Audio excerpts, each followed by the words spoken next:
이번 시간에는 지난번에 만들었던 2D 익스플리시트 데이터를 가지고서 요거를 가지고서 임플리시트에서 스프링백 해석하는 거를 한번 해보도록 하겠습니다. 기본적으로 임플리시트 해석이죠. 그래서 여기에서 카피 오브젝트를 해가지고 로드에 있는 이니셜 컨디션을 사용을 해서 이제 스프링백 해석을 할 거예요. 자, 그렇게 하기 위해서는 먼저 스프링백 모델을 한번 만들어 보도록 할게요.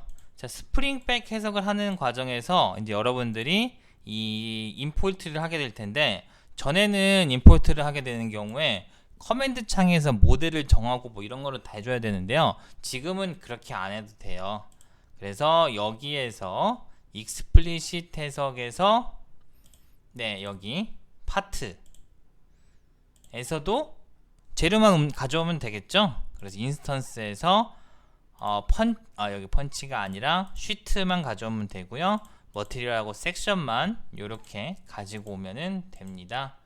자, 그 다음에 어셈블리는 다 돼 있으니까 이렇게 하고, 그 다음에 스프링백 해석이니까 이렇게 스태틱 임플리시트로 만들어 주고요. 논리니어는 꼭 켜주고, 인크리멘트는 많이, 여기는 더 많이, 더 작게 이렇게 해가지고 해석을 만들어주면 돼요. 자, 스프링백 해석이기 때문에 앞에서 만들었었던 요거 이니셜에서 대칭 조건 여기죠. 가운데 모델이 대칭 조건이 들어와 있어요. 요거를 꼭 넣어줘야 돼요. 그 다음에 꼭 적어줘야 되는 게 요거 이름 있죠. 잡네임을 꼭 메모를 해놔야 돼요. 그 다음에 해야 되는 게 이제 여기에서 이 predefined field manager인데, 여기를 클릭을 한 뒤에 initial, other, initial state. 그래서 재료의 응력, 변형률 그 모든 데이터를 앞에 해석 데이터를 갖다가 쓰는 거예요. 그래서 이거를 눌러주고, 여기에서 여러분들이 해석을 했었던 2D draw explicit을 입력을 해주면 되는데, 뭐 파일이 열려 있다 그러네요. 그러면은 closed odb에서 전부를 다 이렇게 넣어주고, 다시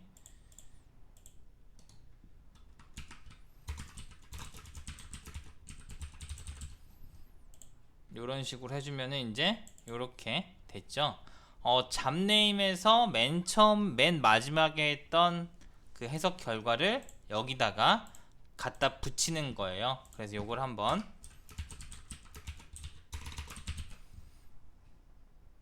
요걸 가지고서 이제 해석을 진행을 해 보도록 하겠습니다. 스프링백 해석이기 때문에 요것만 임포트 카피를 하시면 돼요.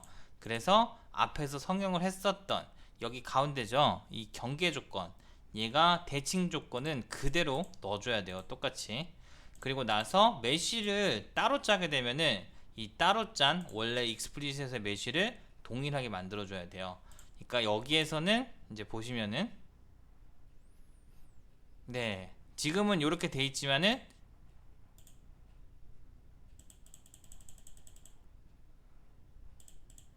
이렇게 형상이 그대로 이렇게 움직이게 돼요. 그러니까 앞에서 드로우 밴딩에서 만들었었던 스트레스, 스트레인, 변형 형상들이 그대로 이 해석 모델로 들어오게 되는 거죠. 그리고 나서 이렇게 해석을 진행을 하게 되면은, 아이고 얘가 Y방향으로 막 움직이네.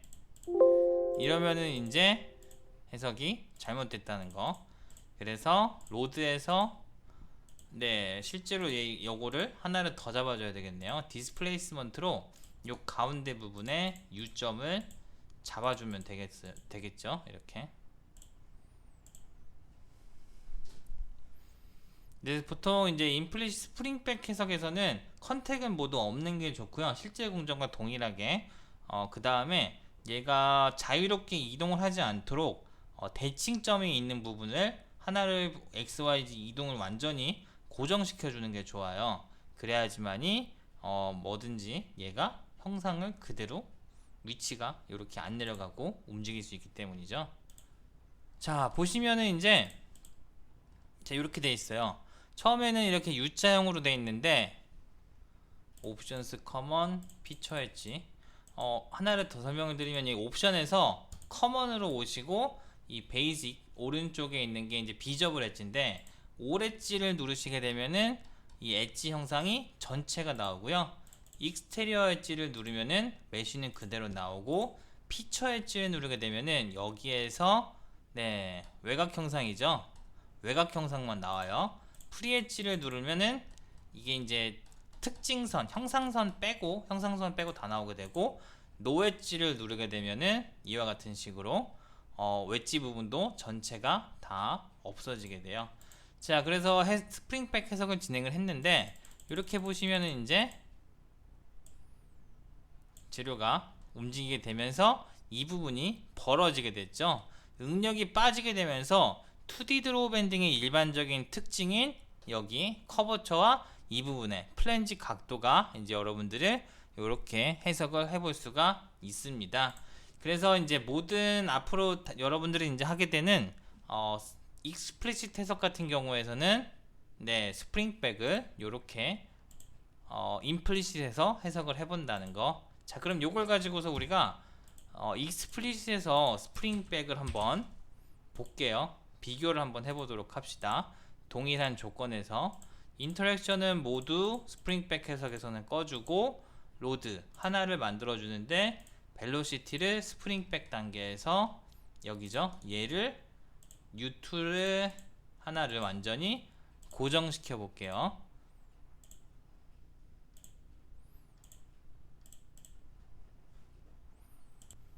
이 부분을 하나 빼먹어 가지고 같이 하나 설명해 드릴게요. 매스 스케일링을 10의 3승으로 줬어요. 그랬더니 스테이블 타임 인크리멘트 값이 아까는 10의 마이너스 8승에서 10의 마이너스 6승으로 올라왔죠. 그리고 왼쪽에 보시면 인크리멘트가 25만 7,634개. 그러니까 이 작은 타임 인크리멘트를 요만큼 계산을 하게 되는 거죠. 그래서 계산량이 어마어마하게 많아요. 그래서 메모리를 차지하는 걸 보게 되면은 메모리 차지보다는 연산 차지를 얘네들은 더 많이 하게 돼요. 익스플리시트 해석에서는. 그래서 1초가 되면은 이제 해석이 종료가 되고 SPB 단계로 넘어가게 되는데 이 부분에서는 이제 스프링백 해석을 하게 돼요. 그래서 빨리 끝나니까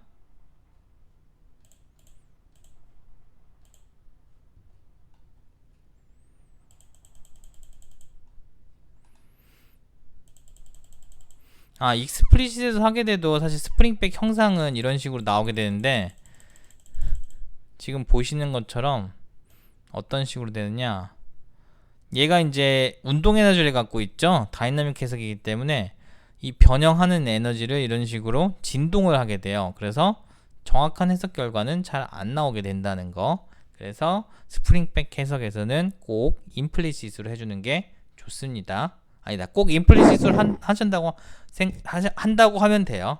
그래서 우리가 앞에서 했었던 익스플리시트 해석에서의 잡 네임을 갖다가 스프링백에서 이 프리디파인드 매니저에서 요 잡 네임을 가지고서 그대로 넣어주게 되면은 최종 스텝의 해석 결과를 우리가 임포트한 요소에다가 갖다가 붙여주게 되는 거죠. 그래서 앞에서 익스플리시트에서 해석을 했던 이 쉬트랑 동일한 파트 메쉬들 여기다가 붙여주는 거예요. 그래서 그냥 만드는 것보다 이거는 무조건 카피 오브젝트로 해서 넣으시는 게 나아요. 익스플리시트에서 인스턴스 쉬트를 여러분들이 스프링백 할 걸로 카피 오브젝트를 해서 머티리얼 섹션 전부 다 요거를 그냥 다 하시는 게 좋아요. 그래야지 해석이 진행이 돼요. 그렇지 않으면 뭐 셋이 안 맞다 뭐 이런 여러 가지 에러 메시지가 나오게 됩니다.